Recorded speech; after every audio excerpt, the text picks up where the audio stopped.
mama gonna go to war, nigga. I don't give a fuck how old she is or how old I am. So if I got a pops, that nigga don't do this. Well, he better do this. That's right. Yeah. But now we're opening the door for all of these parents to start coming out and protecting their kids. If you think that's bad, wait till you see Shedeur. Right, it's about to get worse. Dion already doing that. We all saw what we saw. You know what we saw. That's elementary school. No. That's like when you a teammate and push him like, man, like, let's go. He pushed him like, get off of me. Get off of me. Get off me. No, don't touch me. Was it worth the $30,000? Now? In the moment. In that moment. In the moment. He was up. You remember? Was it bingo night? Or was it? 44. You know what we do on this show, boy. We flow, boy. But keep it high level. This is going to just give you the beats. And I give you my opinion at the end on all of these topics. But what's going on, the core issue, is the carriage rights fee. First of all, start off the right way. Exactly. Let me start out like this. This is why I'm broke and you got money. This whole Dak Prescott saga. What are those? On the field, I got metric after metric. He's a winner. Okay, he's number one in all categories for the Dallas Cowboys first 5 seasons. Off the field, unquestionable character. Like, the only thing you got on Dak Prescott is, I am undisputed in me playing basketball, and I just want to line up. He's getting up. And show, yeah, we doing this for real. He's I want to go rebound. Shoot. This one? Cut that up, baby. This boy, it's wet time. That's what I do. I still don't know why this is a pick, except exceptional play by the defender. Look at that. 2 dudes reaching, and then he comes between them and say, let me split this bunk bed. And I'm out of here. Shotgun snap, slips. Oh, that's ugly. Sack on your first play ever in the NFL. I know your nightmares came true. You're like, God dang. Oh, yeah, this ain't it. Look at this blitz right here. I mean, he only knows so much what he's reading off stats, off paper. I mean, everything's good on paper. But I would always love to hear from a player because they played the game. What about a journalist? Like, being real, NARPs are journalists. Like, you're from that pool, right? So imagine somebody just said, you didn't play the game. I don't want to hear it. She would have a living room full of people at about 10 p.m. probably every other Friday or Saturday. Come up here and I already know what they want, and I got to sing whatever song I got. Did you say song. Sing, not rap? You said sing, huh? Sing. Yeah, they ain't trying to hear no rap. They ain't trying to hear no rap. Yeah. Well, you think you can do something with that? Hey man, Michael Jordan too light in the tail. Okay, you know what, big dog? Yes. I ain't light in the tail. If you want some of this, let's go one-on-one right now.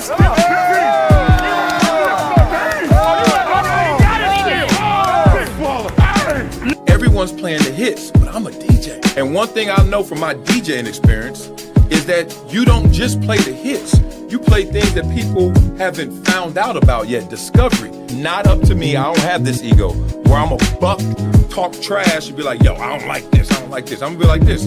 All right, I got enough talent. I got enough belief in me. I know what I want to do. Yep, let me go do it.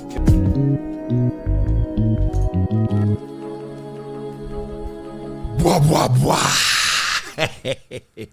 I know what y'all want. You know what I want. Oh, man, we're going to get to that. We're going to get into everything. This is going to be an action-packed show as we flow together through it all. So let's start where we need to start, which is with ball, right? Let's talk some real ball right now. Let's talk some football. We all know the NFL right now on fire because of so much parity. Like, every time you think a team is the team, that team gets beat by another team. You're like, God dang, what y'all doing out there? Oh, man. So love to you guys in the chat. I know y'all deep in there already. Blah, blah, blah. Everybody up in there talking about Shedeur, body language. Kevin Stefanski, is he tripping on his quarterback? Did they find their franchise quarterback? We're going to talk through all of that. Stephen A. Smith. I know. Let's get to it right here. But first, what's cracking out here in the standings? Let's make this bigger so you can see it. Oh, man, what is going on in the standings? All right. As you know, we love to go through this real quick. New England is sitting at the top. Nobody thought that. New England is looking great. The only thing I could say about New England is be careful of a team that puts it all together so fast, because you don't know what did they build that house on in the playoffs, right? We all see it. Everybody got to take their lumps, got to take their hits. So playoff time comes, all of a sudden, a team like the Buffalo Bills, who have taken their lumps, have been bruised, and know they've been in a fight before in the playoffs with the lights brightest. That's the team to sneak. Y'all beat it up in the comments. Let me know what you think about this. Miami Dolphins stop playing. New York Jets, have y'all started playing? Let's get up out of that division. Let's get to this division. Ooh, wee. Dookie. Hey, man, I can't lie to y'all. I got a rooting interest for the top two teams in here, Pittsburgh Steelers, because I don't like the Mike Tomlin slander. And I love the fact that Aaron Rodgers and Mike Tomlin, despite everybody having them low in the Q rating and not likable, are still going after it and winning that division. But I want the Ravens to win that division just because I want Lamar Jackson and them to get over the hump. But I don't think that they're really gauged for that this year. It doesn't look like they are poised for that. So Cincinnati, we know Joe Burrow came back, but not going to do anything. And the Browns, despite Shedeur, and we're going to talk Shedeur in a second, looking, that boy look good. That boy good, right? We're going to talk through Shedeur, the good, bad, and the ugly of it all. But the Cleveland Browns ain't got a chance, right? Jacksonville, interesting. Like every time you try to pull the plug on Jacksonville, they make you plug them back in and say, not us. And the Houston Texans in the same position. Good to see C.J. Stroud and them boys, especially defensively, coming back like they are. C.J. Stroud was going through a little bit of a early midlife crisis, right? People were kind of off CJ, on CJ, and now they back on CJ. I love that because I love him as a player and his character. Indianapolis Colts, man, that's moment of silence. God dang. Daniel Jones. You know what? I was just thinking this morning. Like, we always think that life can't be that cruel. Like, it can be cruel, but not that cruel.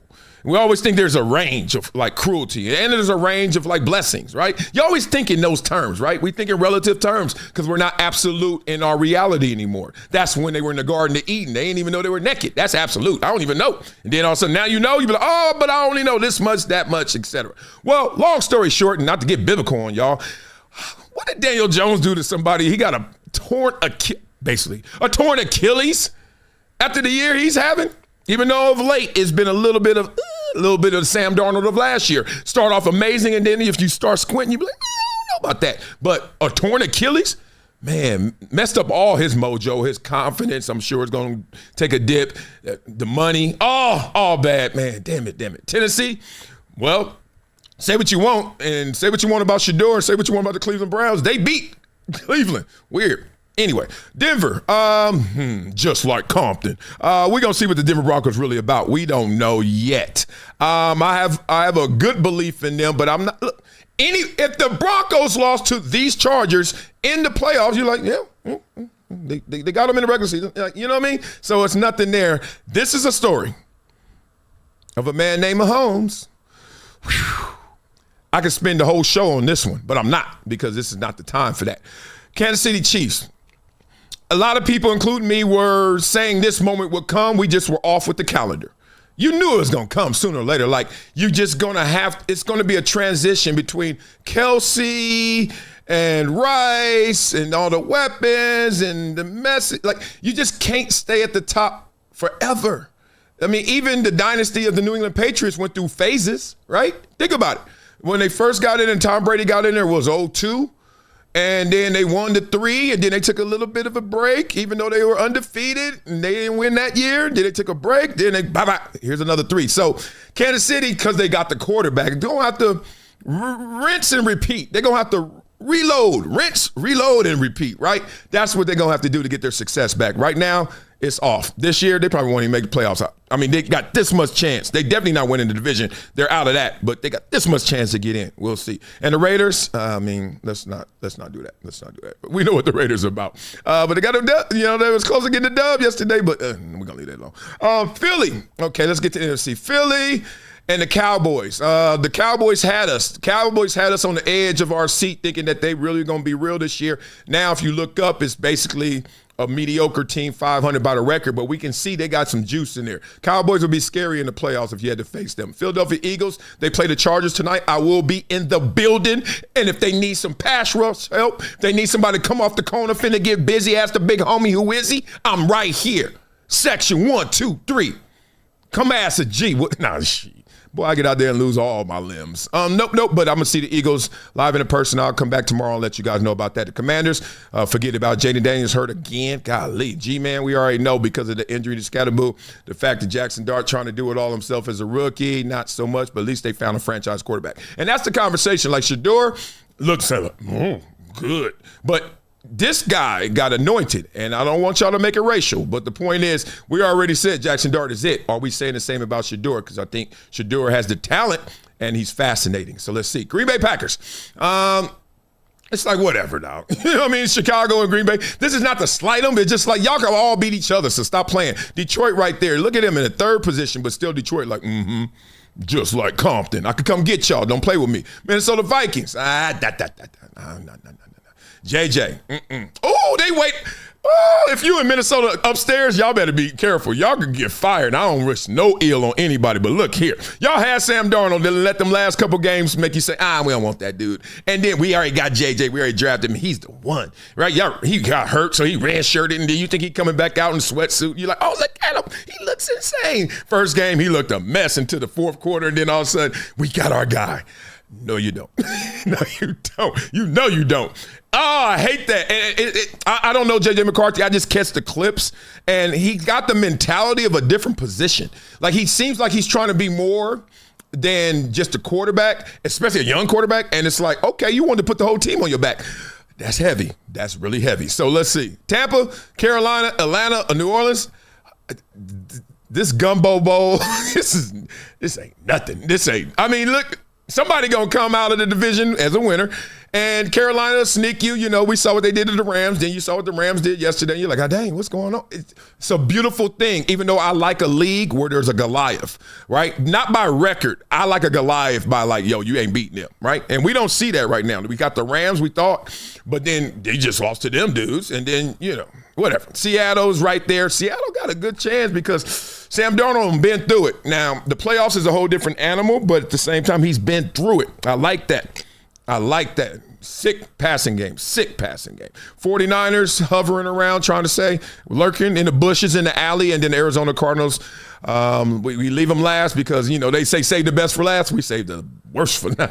Nah, we didn't say the worst. Pretty close to the worst. So that's the NFL standings right there. I just like to get that out because, you know, on this show, we like to talk about the people. We like to talk about the person, the player. We like to talk the sociology of sports a little bit more than just the X's and O's. We're more into the I's and U's, right? The people. I, you, not the X and O. You go anywhere and get that. You get that off an AI website right now. Oh, they're great on third and goal. I'm like, no.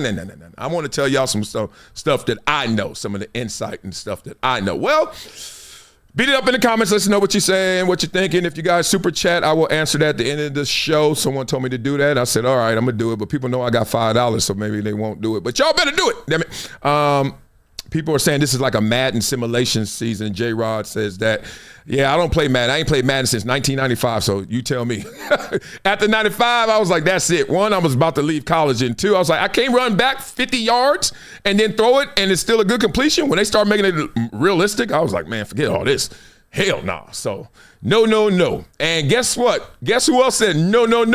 Notre Dame got snubbed. And y'all mad about it? Ooh-wee. I think this is the most difficult and controversial decision in the 12-year history of the playoff, whether it's 4 teams or 12 teams. The obvious question is first, you move Miami ahead of Notre Dame. Neither team played. Every single ranking up to this point, you had it the other way. Why, without benefit of another game being played, did this change? Well, Reese, first and foremost, the debate I hear you guys having in my ear in the studio, I'm sure it's been debated over the last 12 hours, and that was a debate we had in our committee room into the early morning hours, and then again as the sun was coming up. And the first move in that was we felt like the way BYU performed in their championship game, a second loss to Texas Tech in a similar fashion, was worthy of Miami moving ahead of them in the rankings. And once we moved Miami ahead of BYU, then we had that side-by-side comparison that everybody had been hungering for with Notre Dame and Miami. And you look at those two teams on paper, and they're almost equal in their schedule strength, their common opponents, the results against their common opponents. But the one metric we had to fall back on, again, was the head-to-head. I charged the committee members to go back and watch that game again, the Miami-Notre Dame game, because it was so far back. And we got some interesting debate from our coaches on what that game looked like as we watched it. And with that in mind, we gave Miami the nod over Notre Dame into that 10 spot.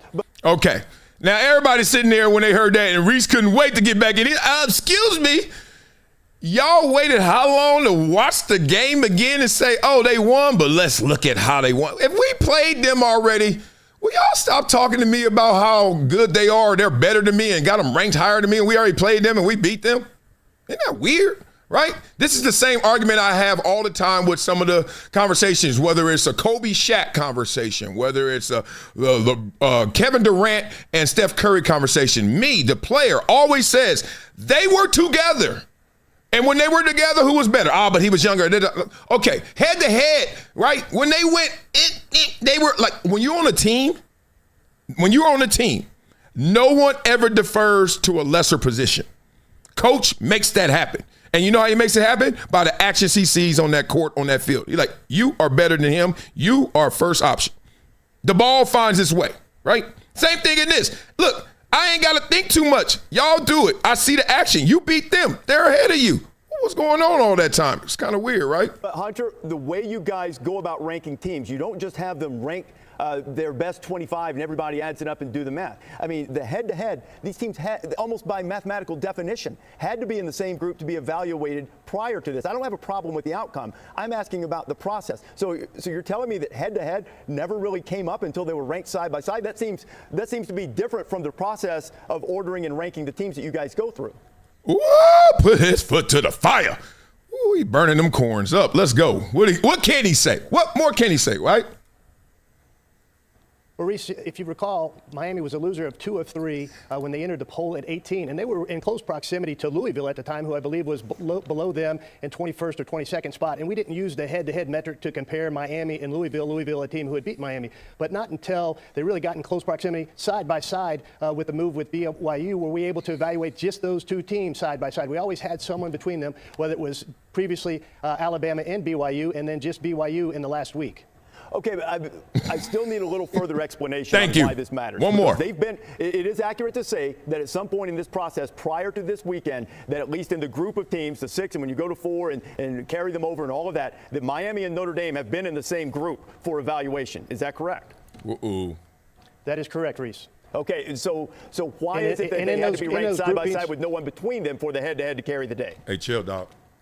As I mentioned last week in last week's rankings, we thought Notre Dame was better than BYU and deserved to be ranked higher than BYU. We thought BYU deserved to be ranked higher than Miami, and that's the way that laid out. After the championship game in the Big 12 and the way BYU performed again against Texas Tech, we felt like Miami deserved to be ranked ahead of BYU. And then you had the direct head-to-head comparison of those teams, Miami and Notre Dame, sitting respectively at 10 and 11 in our poll. Okay, Did y'all catch what happened? BYU had them all messed up. They were like, BYU is better than them. BYU better than Notre Dame. And then you look up and you're like, wait a minute. Oh, look how BYU looking. Okay. No, they're not better. Oh, and Notre Dame is better than Miami. No, they're not. Yeah, no, they are. Miami's like, what you doing? You let BYU get you twisted? What is going on? There's not much more to add to what they're saying. I just really wanted to hear it from their mouth how we've all worked in organizations before where the politics get in the way, favorability, likability. Look, none of us are unbiased, right? But what is your bias? Sometimes your bias is to a person. Sometimes your bias is to a place. Sometimes your bias is to a thing. Sometimes your bias is to the truth, even though it may hurt you, right? Who knows somebody that tells the truth so much that you're like, dog, that was a time you should have lied. You know what I mean? Like, a lie comes in conveniently at a time, but some people just skip over that. No, I got to tell the real, right? Yeah, so compelled to tell the truth. I feel that way. I've lost a lot of relationships and friends because I just said, man, I just told them what I thought. And they like, you had to say all that. And I'm like, I ain't no snitch. But at the same time, it's crazy out here in these streets. Okay, so, it's deeper than that. I could take you one more step. The point is, the next step is we see Notre Dame pulling out of the bowl game. And everybody's like, what are you doing pulling out of the bowl game? Well, they pulled out of the bowl game simply because they're not the only ones to do it. It's been happening. These bowl games, man, stop playing with me. I am not playing in the Pop-Tart Bowl. These players have been opting out when they have high chances of going top round, first round, second round. Players been opting out. Now we had 3 teams opt out. Notre Dame is obviously the poster child of that. But what was it? Iowa State, Kansas State as well. They're like, dog, what are these? What are y'all talking about? Look at these bowls. Ain't nobody playing in this stuff, right? So I'll give you a little bit more on this and how people are responding to Notre Dame saying, look, I ain't the one. I'm not playing in this. Even though I signed up in principle to be one of the players, one of the coaches, one of the teams that say we going no matter what. We're 10-2. We didn't make it to the college football playoffs. Don't matter. We still going to do it. It sounds good. But reality is different, right? Allow me the devil's advocate, get all the devils up here. Come on. Hey, that's a great spot in Texas. You were the University of Notre Dame. You were a brand in college football. You were one of the founding fathers of what makes this sport great. You should not have the right to do this as a team. And if you want to figure it out and you don't want to opt out of the bowl game as the University of Notre Dame, I can fix this whole thing with you with one phone call. Hi, can we join your conference? Oh, hey. You cannot be an independent, control your own schedule, and then pout when you don't get in because you don't have the conference championship at your weight. The one thing I don't like is that people are saying they're pouting, okay? Like, to go to a bowl game is not an obligation. Like, to go to a bowl game is a privilege, right? And if you don't want a privilege, why are we killing you for not wanting the privilege, right? The bowl games, like, we want Notre Dame. We want the 2 best teams. We want Notre Dame and BYU. We want those 2 teams that were just on the outside looking in, and we can go and make so much money, and the Pop-Tarts will sell. And Notre Dame, like, we don't want to sell no damn Pop-Tarts. We good. Like, we got our endowment. We good. We ain't going to mess with our brand. We don't want to play in that game. We don't want to risk any more injury. This game is, let's just say it like it is, meaningless. Oh, they finished number 11th in the country. Like, and football ain't pick up basketball. That's why you don't ever just see somebody say, hey, man, what you up to? Nothing, chilling. You want to go play some football? Nobody says that. You go get a run in basketball. No one wants to play football unless they have to play football. Why? Because no one chooses football. Football chooses you. Every single athlete ever wanted to be a basketball player. And then you wake up and realize that ain't going to work. And you fall down to all the other sports. We've had that conversation before. We can have it again. Point is, y'all need to chill with all this. And especially ESPN, because ESPN is saying, oh, Notre Dame, how dare you, how dare you, how dare you. And guess who was going to air the Pop-Tart Bowl? Anybody? Anybody? Want to get away? Yeah, you know who was. So miss me with all this slander about what they need to do and that. If I don't want to do something, you can say, oh, you a punk, you weak, you that. Dog, it's not meaning what it means to you, to me. Notre Dame, we ain't in the conference, damn it. What you gonna do about it? Oh, well, you should be. What does should mean in this world? Okay. Well, then that's what happened to you. Okay, fine. We gonna deal with it. We gonna live with it. And guess what we ain't gonna do? Go out there and risk injury or go out there and risk meaningless game. We'll see you next year. Get out my face. Now, speaking of getting out your face, you know I can't show NFL films on here because NFL films is really an entity. But I like this guy. This guy's pretty good. He always sums stuff up well. So he gets us started and gets us jumping off. But before we get to that, let's get into this super chat.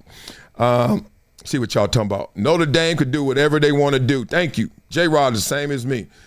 And my man Wildcard says, Duke got nothing and won the ACC. Get out of here, Notre Dame.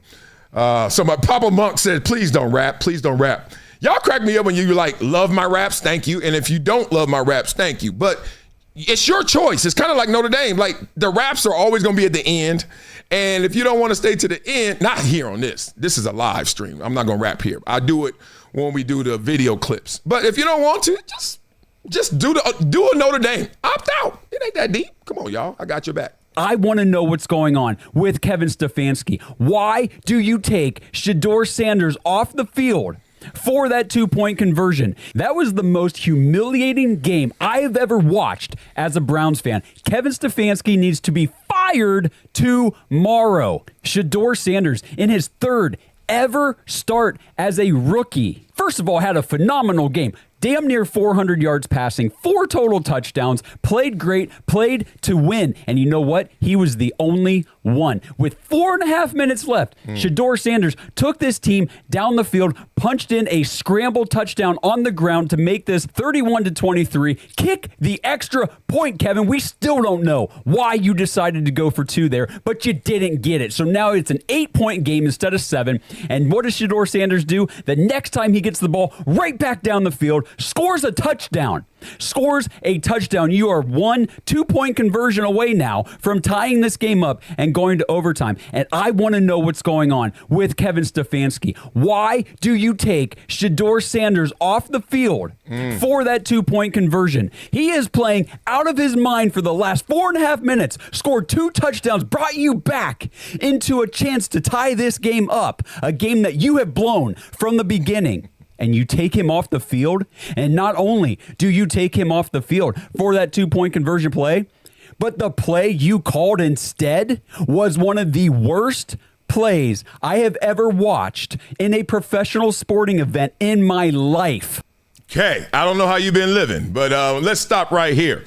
I'm not going to go full throttle yet. I just want you to pick up on the summary so far because he is in his zone. First of all, fresh background. The Super Bowl. He got them Super Bowl trophies. This boy out here winning. He got the voice for it, everything. Shedeur Sanders, a lot of conversation about why he was taken off the field for that 2-point play and the play that they actually ran. I will tell you, in coach's voice, in coach's eyes and perspective, why all of that happened. And it's not as crazy as you would think. Let's keep going. This team is a joke. It is a clown show. Kevin Stefanski, Jim Schwartz, Tommy Rees, Bubba Ventrone, everybody has got to go. Get out of here.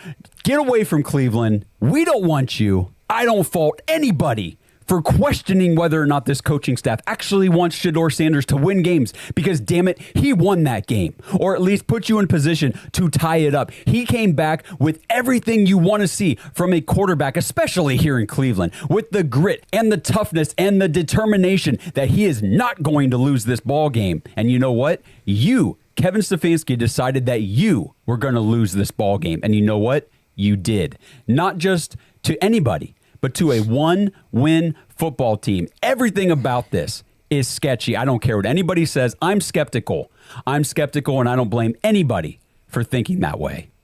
So you don't care what anybody says? Well, I'm anybody. Actually, I'm somebody, right? And somebody is about to tell you that it wasn't all on Kevin Stefanski if you really want to talk through this. So we're talking about the Cleveland Browns losing to, at the time, the 1-win Tennessee Titans. And as we always say, quarterback wins is a stat for the quarterback. It's weird. It shouldn't be. It's unfair, but it is, right?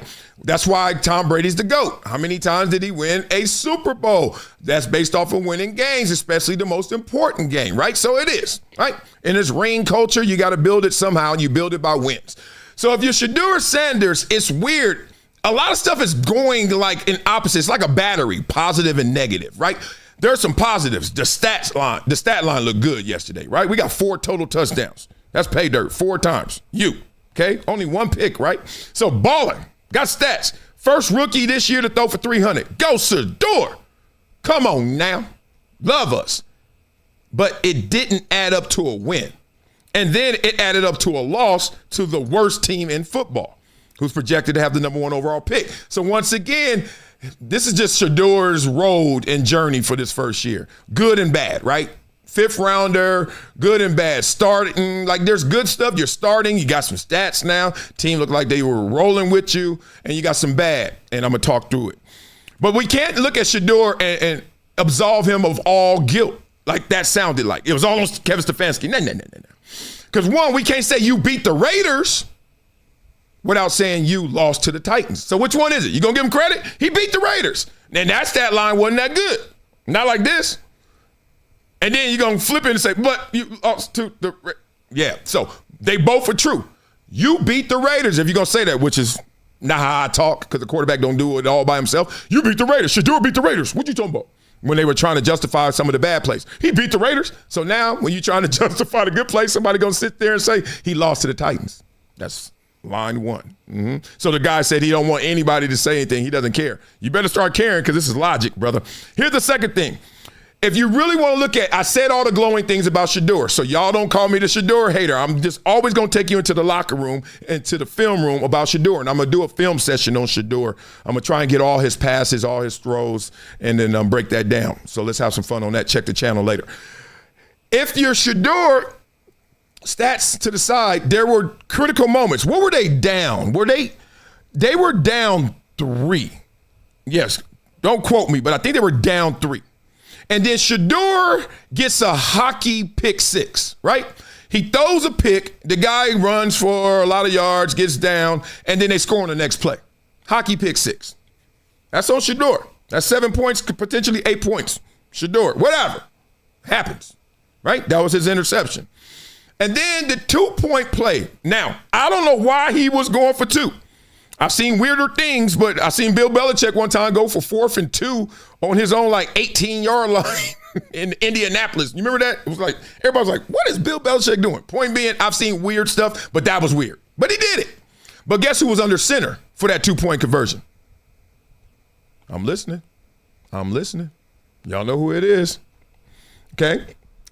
So he fumbled that snap. The 2-point conversion, he fumbled it. So if you really want to be critical, and you got to do this if you're trying to understand why this dude is something you think is hating.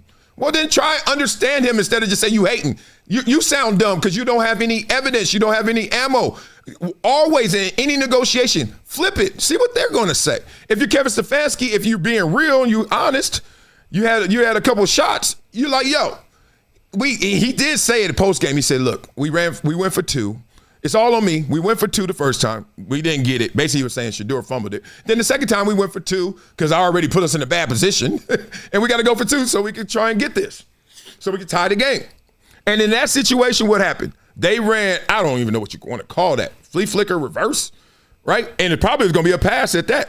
Thing is, no coach ever, from Bill Belichick, Nick Saban on down, anticipates you getting a brain fart when they call a play. It could have been the best play you ever seen designed, and that was actually a well-designed play. It was open over there if he would just gave it to him. Just a little flea flick right there. Just a little flick, it would have been gone. But regardless of that, ain't a coach ever designed a play that works through a brain fart. So y'all need to stop acting like you got deep analysis and giving hot takes when you're actually just saying the dude messed up. You think that, let me say this, you think a handoff, a dive, 32 dive, the most basic play in football, 32 dive, run straight ahead, a little to the right, 32 dive. If he don't hand the ball off, how many yards you going to get on the 32 dive? So I'm not defending Kevin Stefanski. I'm just defending the play. Even Shedeur post game had to address it. Shedeur's like, somebody asked him, and he was like, did the play work in practice? And he was like, we don't run plays in games that don't work in practice. What do you mean? So in a way, he was defending Kevin Stefanski. But in the real way, will you shut it?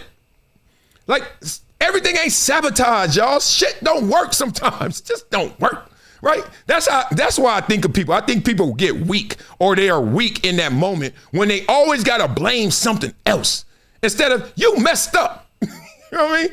Coach is like, yo, I took Shedeur out. Now, all right, let me address the elephant in the room.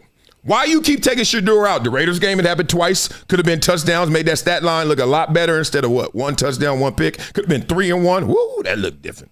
That looked different, boy. All right, we could have had that one going on top of this one, 4-1. Touchdown to interception ratio. Ooh, franchise. They talking about Deshaun Watson not playing this year. You want to know why? Because Shedeur looking all right. They're like, we got to keep Deshaun. He like your parents moving back home when they get older. You're like, you got to find some room. Yep, that extra bedroom is now theirs, and they gonna be heavy. They're gonna be expensive, but that's your parents. That's Deshaun got grandfathered in with that contract. He ain't going nowhere this year or next year. He may not start. He may be making what, 50, 60 million and ain't playing. Now, if you're a Shedeur Sanders fan, you're like, yeah, but that's the problem with the Cleveland Browns. They ain't gonna be that good. You got one dude making the most, and he ain't even on the field. Mismanagement, right? That ain't Kevin Stefanski. That's mismanagement right there. So we all know how the situation turned out. That's yucky. How you get the dude and Deshaun to Cleveland? You can say how bad they are, how good they are, whatever. Deshaun, there was one stretch where I was like, Deshaun started to look like old Houston Deshaun, but it's been dry. So no one should be rooting for Deshaun to even come back and play. No hating allowed. It's just like we see somebody who got flashes that are greater than what you got and a ceiling that we don't know yet. Because there are times where Shedeur reminds me he's a 5th rounder. Duh. And there's times where he reminds me like, yo, he should have went in the top round. He should have been top 10 pick, right? But that's the thing. Here's what people don't understand and people don't talk about enough. Shedeur doesn't have the grace of the person he lost to yesterday. Cam Ward can suck this year. I don't know if you call that sucked in. You go to the worst team and you're not playing that well, but his stats are pretty bad, right? All right, he could do that again next year. He could do that again the 3rd year, and that's when they're going to start looking at him like, has this taken hold yet? Is he good yet? You don't believe me? When you're the first overall pick, ask Jamarcus Russell how bad you have to be before you out the league, before you gone from that team. Took him 3 years. It would be 3 years. But when you're a 5th rounder and you look good and you got flashes and you all right and you great and then you bad but you good, it could be tomorrow. I'm just telling y'all, it is just as simple as follow the money and investment. So Shedeur has to continue on this role or else you can be hearing something. They would literally, because they have to justify the ROI of Deshaun Watson. This is a scenario. Shedeur finishes the season, he finishes well, like he did yesterday. Okay, we got something here. Bring him back. And then Deshaun starts. He go right through this. He go through the rigmarole again. He gets played again. Or he could come back and be the starter, which I've never seen because this was Rob Johnson, Doug Flutie. This is why Rob Johnson had to start the Music City Miracle, and we lost the game. Not because of Rob. I don't want to do that. But we would have won with Doug, let's say that. Jesus, we would have won. But why did he start? ROI. He was making $25 million at that time, which was a grip. They're like, no. So let's get into this chat right here. Roy Ames says I'm right. Look, I'm not right or wrong. I'm just giving you scenarios. People don't understand the scenarios. People always want to talk both sides. That's all it is. Y'all so stupid. People talk about, I ain't saying that. Oh, man. Let's keep going.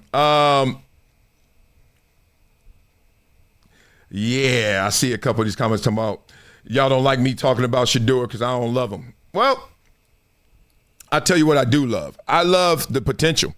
I just don't see enough. I just see the scenario of like, you know how good you got to be when you're a 5th rounder? And you saying, y'all not saying, he ain't a 5th rounder. Okay. And when you got the most expensive quarterback sitting on the sideline, just be careful, guys. Just be careful. Okay. And speaking of being careful, we're going to get into this topic before we get into I know what y'all want. I know what you want. We're going to get into this because the Dallas Cowboys and George Pickens were very interesting. They said they're going to have some repercussions and some costs and some penalties for this. This is what you're not supposed to do. Talk to your itty-bitties out there. We all know that Richard Sherman went in on George Pickens saying that effort is inexcusable. You can't be that guy. You got to go out there and ball. Okay, you got to give effort. And it's weird that people are actually defending what he was doing in terms of effort. I'm like, I don't care about how many balls he called. You can't just bracket somebody and they disappear. Well, he was getting double covered, so that's all it takes. So there was no Terrell Owens, there was no Randy Moss, there's no Jerry Rice. You think they weren't getting double covered? So he wants all that bread. He gonna have to deal with getting double covered.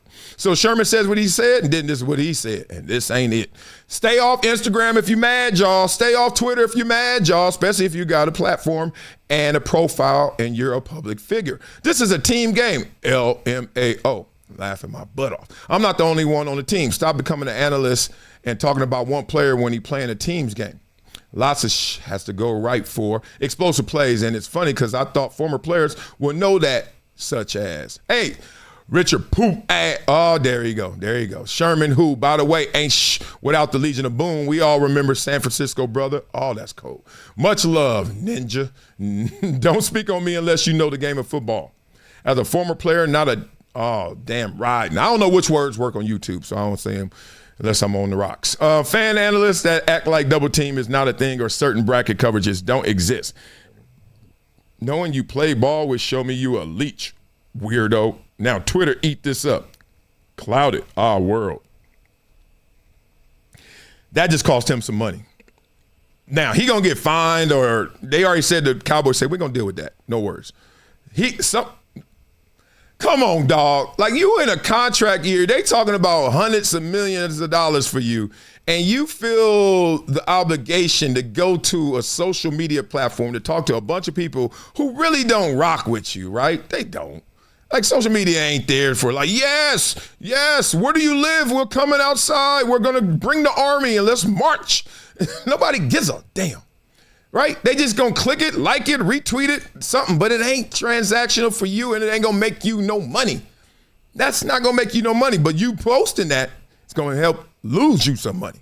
And that's what's crazy. Like, he in a position where the only thing you can say about him that's bad is, I wonder if he's fully committed.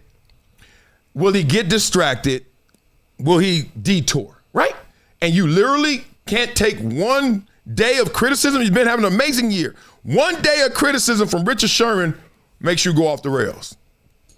Worse, and I always say this, and y'all tell me if y'all believe and agree with it, don't remind them of the bad stereotype. Don't remind them, right? If somebody got you pegged as like, this is who you are and I don't like it, don't remind them.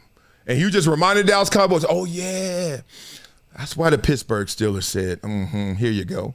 Yeah, all that and more so. So I get the game. That just wasn't smart. Okay, let's go into these comments before we get into it. We are about to go where y'all want to go. Yeah, Lamar Jackson did play badly, Astro Rocket Texan. Yeah, it's weird. Like, right now, Lamar Jackson is like in this stop, like gas and brake. He's like in that position. I think he's really not trusting his body. Either he's still hurt, or this is what happens when you come back from injury. You're not fearless. You're not reckless. You don't trust your sixth gear. You're still mentally thinking about, how my leg. Every time you make a move, ooh, did my leg hurt? Oh, no, it's good. Okay. Like, that's not normal ball. Normal ball is you got the glow, Bruce Leroy. You got the zone. You ain't even thinking. You're mindless. Bruce Lee. Like, when you're not mindless, you're not at your best, right? You're supposed to be in that zone. So Lamar Jackson, I've seen it a few times. Go, run, take off. I don't know what it is, but he's out of sorts right now. He's out of sync. It's just simple as that. And we know how good he is, so we're not going to go that far. I hate when people all of a sudden say, see, I told you. Like, what, 2 MVPs? Should have been 3 MVPs later. See, I told you he couldn't play or throw and he can't get over the hump. I'm like, no. Don't do that. But he's not playing his type of game right now. Same old. All right. So now, without further ado, we're going to talk in response to Stephen A. Smith. Yes, sir. I want to set the table. First of all, thank you, Stephen A. Smith, for what you said, because you actually said he likes me like I like him. I hope I didn't want beef. I don't need this to be no D.L. Hughley. I don't need somebody actually really mad. Too damn old. You know, D.L. Hughley, 60 years old and got 1-year-old tattoos mad at me. Like, dog, grow up, right? I'm glad Stephen A. Smith is a grown man, but he did address stuff. Yeah, he kept it spicy. He kept it real. I love that. And I'm going to do the same thing because I actually deeply respect Stephen A. Smith. And no one questions his work ethic. Please don't do that. But at the same time, we're going to talk about this. Now, overarching, after listening to this, and there's a couple clips in here, I just want to say, I never talked about Stephen A. Smith and Max until Stephen A. Smith started to talk about him and Max, and I still didn't say anything. It's when he contradicted himself. It's when he wanted everyone to think it was strictly business, but then you listen to the answers and you start to hear, oh, it's deeply personal. That's when I said, oh, wait a minute. Max was there for 5 years. I never said one word about it, right? I didn't call Max about it. That's his show with Stephen A. Smith. They doing good, bad, and ugly. That's on y'all. I'm doing my own thing. Never, not one time. And then when he did the first interview, didn't say nothing. It's when I start hearing, wait a minute, you just said over there this, and now you over here saying this. It reminds me, if you're a parent, you understand this. When your kids come up to you, you ask them, what happened?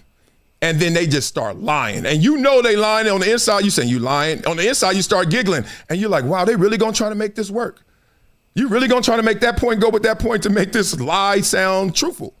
And that's the only thing I got against Stephen A. Smith. I got receipts. I'll prove it. He'll prove it. I'll use his words against him. But let's start here. Stephen A. Smith, take the stand. Let's talk. We want to go there. Let's go there. Let's go. Max Kellerman was succeeding Skip Bayless. Max Kellerman's first day on the job, he said, Tom Brady is a bum. He's going to fall off a cliff. And the next day he apologized. That's no crime. There's nothing wrong with it in the grand scheme of things. A matter of fact, decent thing to do because he might have felt his comments were a bit extreme. We've all been there, me too. But there was an audience that was accustomed to Skip Bayless being diametrically different for a decade. And when Max came on the show, the top ratings were handed to us because of what Skip and I were doing. So the audience has an expectation for that show. That show is not Get Up. That show is not PTI. That show is not Around the Horn. That show is not Sports Center. That show came with an expectation that the audience was looking for us to live up to. Anybody that's in front of the camera has an obligation to be compelled to be pulled towards what the audience wants because that's how you get ratings. Now, I know Marcellus Wiley has his opinions, and we're going to hear them in just a second. And after we finish hearing from him, I'm going to show you why evidently that's something he didn't pay attention to either. Okay. All right. Stephen A. Smith. Okay, let's stay on this point. And then I'm going to let him talk. And then I'm going to respond. And then y'all going to have to let me talk. This is the time he's talking about, 2016, when Skip Bayless left to go to FS1 and Max Kellerman left the show we were doing to go to do First Take. 2016, okay? I want to keep it simple and then I'll go deeper into it. If you look online, ratings, 359,000 2016 year. So it's Skip Bayless's last year. They have a rating of 359,000, right? That's the average viewership, okay? 2016, I said 359. 359,000. Skip Bayless, peak powers. Stephen A. Smith rolling. So good that Skip is about to get the whole Brinks truck to go to FS1. And then Stephen A. gonna get the whole First Take show. So good that he's calling Max Kellerman and recruiting him. He's like, I need you, baby. Let's go. You're gonna be on the #1 show, as Stephen A. Smith always reminds us.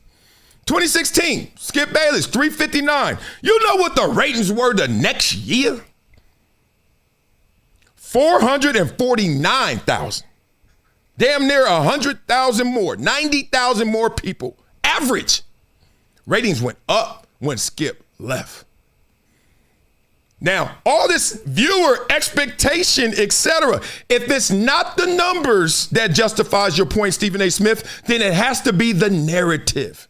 And the narrative is you're trying to make it about professionalism. You're trying to make it about business. But when it ain't business because the ratings are going up, then it's personal. You boxed yourself in on that one. Now, the ratings continue to climb. 2018, 2019, there's spots, especially in football season. They hitting like 480, 488 football season. And then to Stephen A. Smith's point, because I'm not going to lie ever to try and win no argument, they stayed around there, then they start going around 450, that world. You got to remember, we left from 359 with the dude. So my point is, you want to get rid of Max because you're like, the viewers, it's stale. It's not it. The numbers. Would you have gotten rid of Skip? Would you have gotten rid of Skip? Of course you wouldn't have because you couldn't. But at the point, the ratings were worse with Skip. So if we really want to play this old strictly business, you would have got rid of Skip if he kept going like this. No, they would have loved it. How do they love it? The ratings were never worse with Max than they were with Skip. I will say that again. I learned this in broadcast school. The ratings were never worse than with Skip. Then everybody's going to say, well, they moved from ESPN to ESPN to, hey, you can add, yeah, they got a bump. But at the same time, they didn't go down. They switched network, ESPN 2, ESPN 1. Yes, you did. But you got a bump. You got a bump and you went up. So even if you want to use that argument, oh, they switched the networks. Yeah, because FS1 was coming. They're like, oh, let's just get rid of them. Let's just annihilate them, right? And they did. But you didn't do it by just staying the same. You didn't even do it by getting the bump from ESPN 2 to ESPN 1. You did it by getting a bump because Max came on the show and you got a bump from that as well. From day one, Max was better than Skip. You could say some of it was the network. Some of it was Max. But then Max could say, well, forget all that. Since I got here, it went up. You can't explain that away. So that's part one of it all, right? Let's say more. Let's say more, because my man went there, and I'm going to give him his fair due, okay? And then y'all going to give me my time. Let's go. Couple of things. That last part that Marcellus Wiley said, although I disagree, it's fair. Thank you. It's no all eyes on me, Tupac joint, all of this other stuff. No, it's that we were the #1 rated show. And people watched us every morning.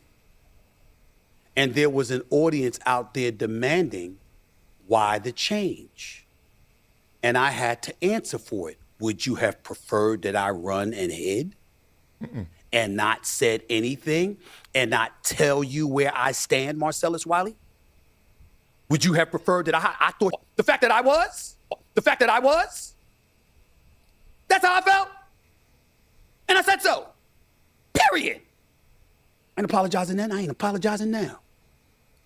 I'm not mad about it. I'm not mad at y'all about it. I'm just saying, if y'all got podcasts and y'all got YouTube channels and y'all have a mechanism in which to distribute and disseminate your message and you're claiming to be truthful, what you knocking the brother for being truthful for? That's what I did. I told you from where I stand. And oh, by the way, Marcellus, speaking about what you didn't like, respectfully, let me tell you what I don't like about you. Since you are also my former colleague at ESPN. I didn't say I don't like you. I said, let me tell you what I don't like about you, meaning what you're doing or what you've done. Bro, you've never called me once to ask me what happened. Your entire perspective is from Max, who is one of, if not your best friend on the planet. You ain't never asked me. I ain't never get a call from you saying what happened. When you and Max had your show together, I appeared on it anytime y'all asked. You knew me well enough where if you wanted an answer as to what happened, you know I would have told you. You've never once asked me. Not one time. You have a slanted perspective, which is cool. Say so. Tell the world. You ain't interested in hearing about what nobody else says. All you care about is what that side says. And I'm good. You don't do that. Bill Simmons, you... Okay, let me stop right there because he's going to go deeper, and we got enough right now. Stephen A. Smith is at the top of the mountain for a reason. He's damn good at what he does, right? Journalistic background, entertainer extraordinaire, next level, right? So what he just did there was actually try to frame me. He did some framing there, right? Said I never called him once, and Max is basically my best friend. Well, let's be real, because you're actually telling the truth. I never called you once about this. Because, drum roll, I never called you once in my life. Stephen A. Smith, I've never talked to you on the phone. One, because I hate talking on the phone to anybody. Let alone, two, we ain't that. Like, we are love when we see each other, and love, I used to come on our show, and I used to go on your show. That's it. So don't now act like, Marcellus, you got something to say against me or about me. Why didn't you call me? Because I've never called you. Ask my friends. My friends like, Marcellus hate the phone. You could text. I ain't calling you about this. And two, so in the framing of that, you making it seem like I called Max. That's not it. If I had called Max, why didn't I do this story in 2021? I even had a bigger platform then, and it was my show. I could have went on Fox and be like, look what they doing to Max over there. I used to take shots at everybody. I had beefs with Ryan Clark back then. What are you doing? I had beefs with David Mulugeta. I had all these guys that was coming at me. I'm going back at them on the air. Why didn't I bring that up? You know why? Because I don't talk to Max about that. Max is not my bestie. He's not, right? That's my dog. I respect his work and I respect him as a person. But that's not my best friend. What are you doing? Why are you lying to people? See, that's why I know you just out. All I did, Stephen A. Smith, is put up a video of you saying this on one podcast, Joe Budden, and then saying this in this article, and then this on this podcast. Because you did go on a world tour, a Tupac All Eyes on Me tour. You put on the cotton, you put it all on, sweatsuits, and you just sitting there like, I ain't. So let's just get those things out the way. Max is not my bestie. That's no slight to anything or anybody. And two, bruh, I never called you about this because I never called you about anything. And I've not talked to Max about what happened behind the scenes. I didn't have to use Max. I use you. I use Max. I ain't got to call Max and our dog. We really don't talk about that. I know how it went because I saw it. You act like Max the only person that work at ESPN that I happen to know. So this is the syndrome that I'm talking about. I caught the syndrome, the SAS, the syndrome, right? The selective amnesia syndrome. Let's talk about what's that? I wrote this one down. I said, it's when he forgets everything he said about Max and pretends his old talks and takes and interviews never happened. And then you rewrite history the second someone else checks you. Oh, you think you're lying? You think I'm lying? Y'all think I'm lying? What did he do with LeBron? It's the same thing you did with LeBron. You tell everybody I ain't hard to find. You tell everybody I'm courtside. You tell everybody got a problem with me, step to me. And then when he stepped to you, what did you do? You said nothing. When Max left, you didn't even show up on the last day. And this is strictly business? Stephen A, come on, man. I got your back if you just let me do what I do. I got you, baby. I ain't trying to hurt you, man. You hurting yourself, partner. You don't show up to a partner for 5 years, last day, you act like it's strictly business. Ninja, please. Will you stop? It's okay, dog. I played football my whole life. I can smell blood. I can see who don't really want to get hit. You don't want us to know what really hit you about Max, but we're going to talk about it now.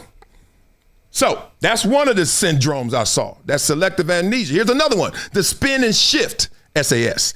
It's a spin and shift syndrome, right? You spin a new narrative. You shift the old one out, and you hope nobody remembers what you said before. See, I got like this memory, this weird lawyer memory where I'll be like contradictions. My wife hates it. I find contradictions very easy. Should have been a lawyer. Maybe I still will. I don't know. Got a life to live. And then you also got this storyline adjustment syndrome. That's when you edit the storyline to make yourself look good and make yourself look right, even when it says different, even when it says otherwise. This explains Max, and this explains LeBron's Summer Jam tours you went on. Real spit. You went on a tour. I didn't say one word when Max got let go, right? And where I'm from, man, I don't even think this is bad. I just don't think I would ever do this. I would never go to the coach, to the GM, to the execs, to the bosses, and be like, get rid of him. When we number one, so what am I basing it on? If it's they should have said, dog, y'all number one. Y'all ratings are higher than when Skip was here. Yeah, but the network changed. Yeah, but Nielsen changed. He's like, and y'all still going up. Well, now you have no more answers. That's business. That's numbers. It's now no more facts. It's opinions. It's personal. And that's what you just don't want to admit. You keep dancing around this because you don't want to admit this dude got to you. Okay? So that's what that all is about. When someone says it wasn't personal, quote, and then they also say, I didn't like working with him, I don't know if that's strictly business. I don't know if that's all professional, right? And then you say, like, you didn't work as a pair, the chemistry was the issue. These are quotes. And then Max was the problem. He wasn't built for this format. Remember you were talking about how he didn't qualify. He wasn't a journalist. He wasn't an athlete. And I don't know if Mina Kimes was ever a journalist, but she certainly wasn't an athlete. You know what I mean? Mad Dog, I guess you call it a journalist because he's great at radio and all that, but I don't know if he may have been. But, like you tried to slight the dude, and I was like, come on, bro. Come on, big dog. You better than that, right? I got so many examples that you gave, that you said. Just go back and watch your interviews. Stop watching Netflix. Do not watch the Diddy documentary. Do not get caught up in the Eddie Murphy one, which is amazing. Just watch yourself, Stephen A. on that tour. You'll understand what I'm saying. It's simple as that. So one more, and then we're gonna wrap this up. It's pretty simple. I was only talking about a damn debate show. There has to be a point and counterpoint. People have to be diametrically opposed to things as opposed to always agreeing. Marcellus Wiley didn't bring that up. I wonder why. But if you swear to no, where's the other side? Did you even ask? No, you didn't. Nope. Because you playing favorites, and that's fine. Just say so. It's okay. Bill Simmons don't know whether you're playing favorites or not, but if so, just say so. It's okay. Because I got news for y'all. We got something in common. I want to see Max Kellerman succeed. All right, let's get out of there right there. Blah, blah, blah. Okay, no more videos, just me talking the real, okay? Because he wants Max to succeed. Okay, I'm sure you felt different at some time because you didn't want him to succeed with you at one time. And that's fine because you had the power, you had the sway, you had the leverage. I told you I wouldn't have done it, but I don't think that's wrong. You're the man. If you're on my show and I don't really like you, right? And look, you know what? I've done that. When Max left, I did a show with somebody, I don't want to say his name, but y'all can figure it out. And they were like, yo, this ain't really sounding good. What's the issue? They came to me though. And I was like, that ain't Max. And I was like, that ain't so-and-so. I was like, we ain't got the same interests. Like this, it could be more of this if you want it, or, do what you do. So that could have meant I went somewhere, he went somewhere, but I didn't say get him gone, get him off the show. I would never do that. Because I can make anything work. It just ain't working as well. It's just that simple. So let's get to the real. This is the dancing part. This is what Stephen A. Smith is trying to avoid. Like anybody in a conversation that really has to be vulnerable for us to really have a conversation. Not the fluff, not ice skating. Like when you really got to go deep. Okay? I'm going to take y'all there. Because Stephen A. Smith says, I never called him. You're right. I've never called you in my life. I didn't call Max about this. I listened to Stephen A. Smith interviews to tell me this. There's three things that jump out to me. Smarter, blacker, woker. Walk with me, y'all. Smarter, blacker, woker. This is why Max Kellerman had to go despite the ratings increase from Skip Bayless. And then the ratings increased from when he got there day one to when he was told he had to leave. Because these three things got deeper than the epidermis to Stephen A. Smith. And it's unfortunate because we've seen it in so many different ways get to Stephen A. Smith. Whenever somebody questions his blackness, next thing you know, he got the HBCU jacket on the next day. Or he gonna go to one. Like, it's just like see-through. Like, I'm not like that. See, the thing that is different when me working with Max and you working with Max is I don't question my identity when I get criticism. You don't believe me? How many apologies have you heard from Stephen A. Smith? How many apologies have you heard from like a Ryan Clark? Like they apologize because they really not standing 10 toes down. If they were, they wouldn't be apologizing all the time. So they saying stuff, whether it's grifting, pandering, insecure, I don't know. But y'all just be saying stuff. And then the next day it's a 180. Say what you really mean and mean what you really say. You guys are articulate, sophisticated enough. How you get into situations that seem like every other day you got to go back and backtrack and 180 and apologize. It's weird. But it's because smarter, blacker, woker. So Stephen A. Smith, this one is not even the worst one. They're in order. The whole Max is smarter than you. That didn't feel good. Whatever it is. I used to hear it too. Max smarter than you. I was like, yeah, he is. See, that's the difference. I'm like, have you ever seen his test scores? We took the same test. He got me. You can start going into all this, systemic. Look, dog, systemic or not, he beat me on that test. I've taken the same test. I've taken the genius test before. Did all right, too. But Max did better. Max is just that guy. So smarter. But it got to Stephen A. Smith. And y'all know, I'm not trying to play and, poke at old scabs, but he's talked about it even in his book. What was it, the 4th grade, and his dad or something telling him that he wasn't smart and all that. So look, maybe it just went at a little old wound. Man, I got too much love for Stephen A. Smith to go there. So I ain't trying to do that. But it got to you. That's a trigger. You're working with a dude every day when you having these arguments and debates. You like, what? And I saw you be dismissive. I saw you reading the paper. I saw you chewing your nails. I saw you looking off camera. I saw you not laughing at the funny jokes. I saw that. You saw that. You did that. Stop. It's okay. Move on. Okay? Smarter. So you didn't pass that test because you didn't want to just accept it for what it was. I'm smart too. Okay, good, but he's smarter. I'm fast too. Yeah, but he's faster. Like, it's just whatever. The blacker. Well, T.O. never knew. T.O. didn't even think he was doing one more sit-up in that driveway, did he? I mean, I thought this was my favorite T.O. moment. But then the world told me that ain't the best moment. The best moment was when he said that Max seems blacker than you. And I've said it 1,000 times. I don't believe in that blacker and all that. I don't believe in the ER of black. If you black and you do something, a black person did it, it's black. You know what I mean? But I digress. But it's not about how I think. It's about how you took it. And you in the moment, you hold on. You told Max chill. Max was like, shit. I know I got invited to the cookout, but I ain't gonna act like I'm on the grill. You know what I mean? Chill, right? And then you were like, because that's another wound of yours, right? That's another wound of yours. Because a lot of times they call you a sellout. They call you out your name. I see it, Stephen A. They do it to me. But you know what I say when they say it? Oh, well. Because, you and Kaepernick. Remember the you and the Kaepernick? You took a lot of heat for that. I did, too. I said, oh, well. You know what I mean? But I also went further. I did the BLM. I'm the one that read their mission statement. And people were killing me. I was like, did y'all read it? Yeah. Well, then I'm not apologizing. Read it. You don't want your family? And now look at BLM. Well, at least those ladies. Come on, man. Stuff ain't hard. So blacker, you got to apologize. You're trying to like waffle, like, oh, I'm black. But then you criticize the cabinet because you know what? We know your politics, which leads me to this part.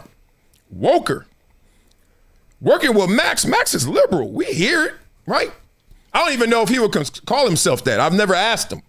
I never asked him about you. I never asked him about y'all, right? I never asked him about what did he do? That's not it. You said that. You giving me all this ammo. Then Woker. You doing a show with Max. Max is so liberal on conversations we were having at that time. Colin Kaepernick, what else was it? BLM y'all had. What else was there? It just felt George Floyd, I'm sure y'all had.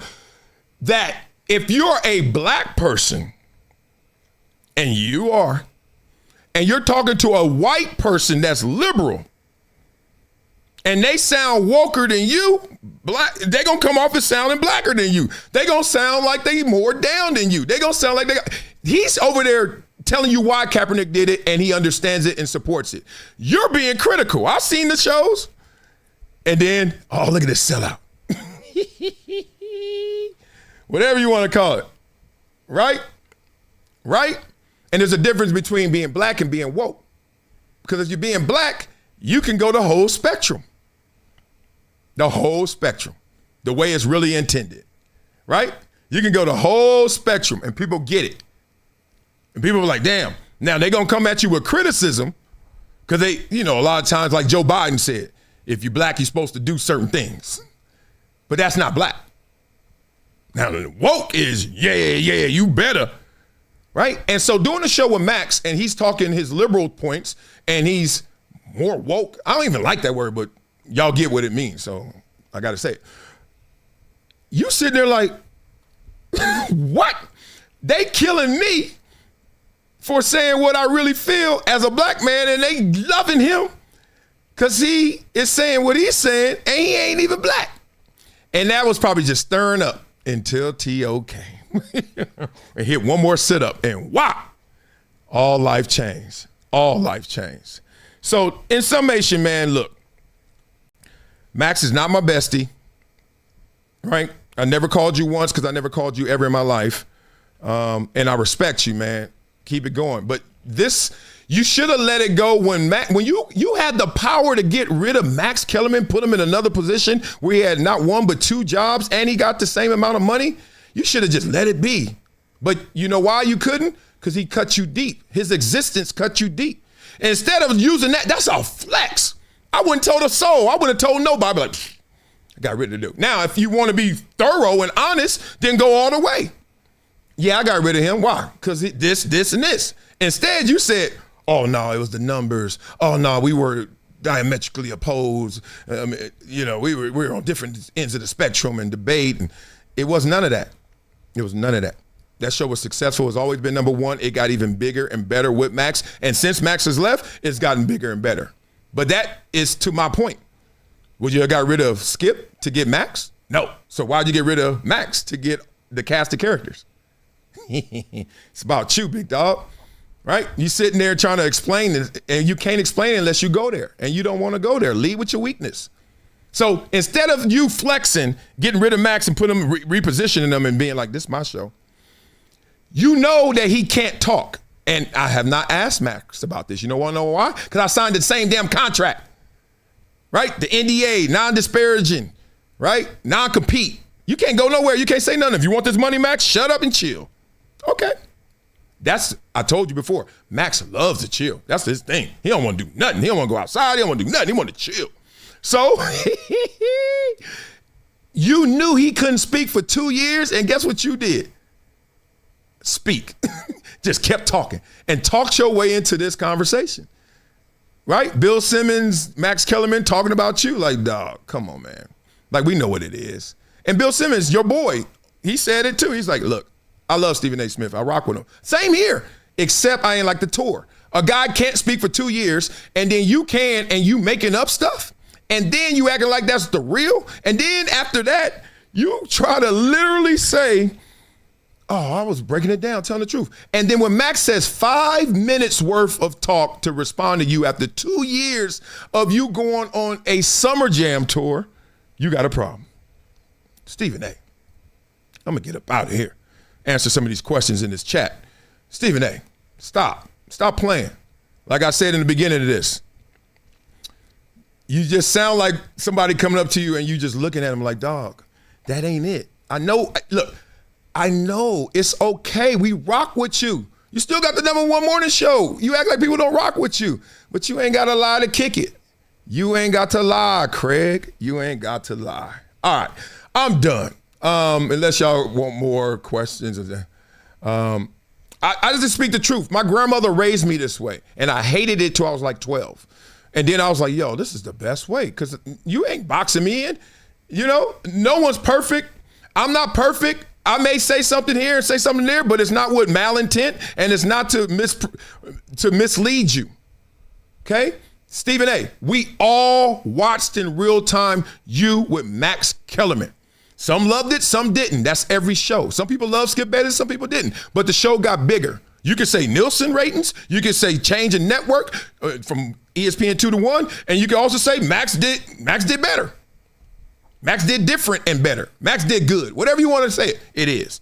You woke up one day at about noon and then said, I don't want to work with him no more. And you had nothing professional, nothing that was strictly business to justify that. We haven't heard it yet. We haven't heard it yet. So move on. Dog, you been one. I told you should have just moved on. Moved on. All moved on. Okay. Stephen A. Smith, I could go back and forth with you. People always know that, hey, you know me. I like listening to people. And Stephen A. Smith, you the man. Respect. I can do this all day because I'm not doing me. I'm doing what you're doing. I'm just listening, and I just got that ear to be like, that doesn't go with that. See, I'm from the school that 2 + 2 is 4. But you are doing what they do in court and they do in law, which is 2 + 2 is something between 3 and 5. Once you get that, you'll get where I'm coming from, and you'll get it all in understanding. Love for Stephen A. Smith. Love for Max Kellerman. My bestie.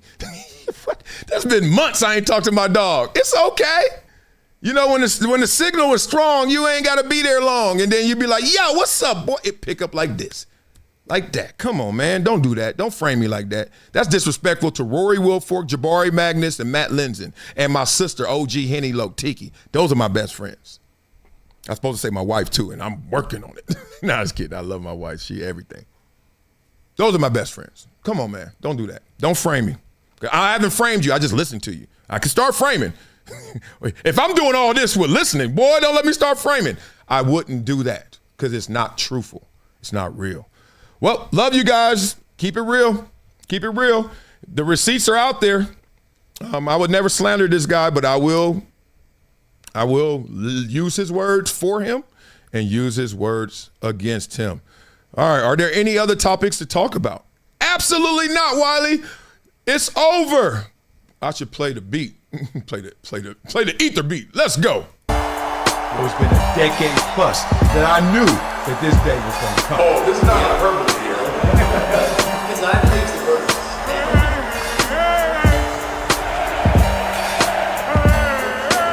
Time to hydrate. Hydration's the situation, so. Blah, blah, blah. I told y'all I was going to answer them super chats. How many I get? 90?